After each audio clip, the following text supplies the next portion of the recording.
नमस्कार, आप सीमांचल की आवाज देख रहे हैं और मैं हूं आपके साथ रिया। कटिहार में इस बार प्रकृति ने ऐसा प्रहार किया है कि किसानों की उम्मीदें खेतों में ही बिखर गई हैं। अचानक बदले मौसम, तेज बारिश और आंधी तूफान ने मक्का और गेहूं की तैयार फसलों को पूरी तरह तबाह कर दिया है।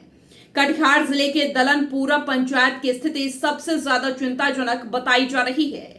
यहाँ करीब 200 एकड़ में लगी फसलें बर्बाद हो चुकी हैं। कुछ दिन पहले जिन खेतों में हरियाली लहलहा रही थी, आज वही फसलें जमीन पर बिछी नजर आ रही हैं। किसान राजेश सिंह बताते हैं कि बेहतर पैदावार की उम्मीद में उन्होंने बीज, खाद और सिंचाई पर भारी खर्च किया था, लेकिन अचानक आई इस आपदा ने उनकी सारी मेहनत पर पानी फेर दिया है। वहीं किसान रविशंकर श्रवण के लिए यह नुकसान सिर्फ आर्थिक नहीं बल्कि भावनात्मक भी है। उन्होंने अपनी बेटी की शादी के लिए इस फसल पर उम्मीदें टिका रखी थीं। राजेश ठाकुर जैसे किसान पूरी तरह खेती पर निर्भर हैं और कर्ज लेकर फसल उगाते हैं। अब गहरे संकट में हैं। फसल कटाई के ठीक पहले आई इस तबाही ने उनकी कमर तोड़ दी है। मेहनत का फल मिलने से पहले ही प्रकृति ने सब कुछ छीन लिया है। अब किसानों की निगाहें प्रशासन पर टिकी हुई हैं।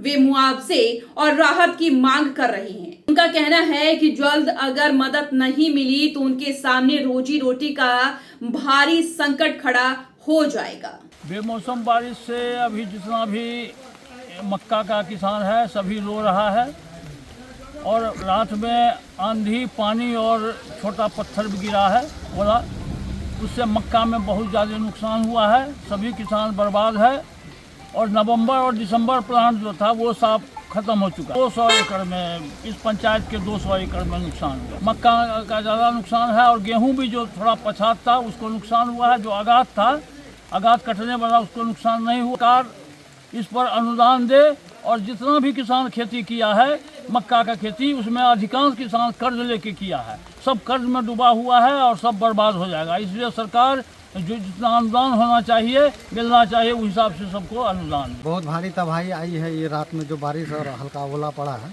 जिससे हमारे गांव के बहुत सारे किसान का मकई और गेहूं बहुत ज़्यादा क्षति हुआ। और इसको तो ऐसे कहिए कि दिल के अरमा आंसुओं में बह गए सर, क्योंकि कुछ आदमी कर्ज लेकर के मकई खेती कर रहे हैं और अपनी बेटी की शादी है, किसी को उपनयन कराना है, तो अब तो ये कर्ज वाले को कर्ज कहाँ से देंगे कि शादी ब्याह क्या कराएंगे। इस ईद अपनी खुशी को पहनाइए एक नया अंदाज द अरविंद स्टोर में।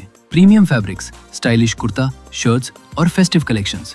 हर स्टिचिंग में क्वालिटी, हर लुक में एलिगेंस। इस ईद अपनी पर्सनालिटी को एक परफेक्ट फेस्टिव टच दीजिए। Visit the Arvind store, Kishanganj, जहां स्टाइल और ट्रेडिशन मिलते हैं। ईद मुबारक।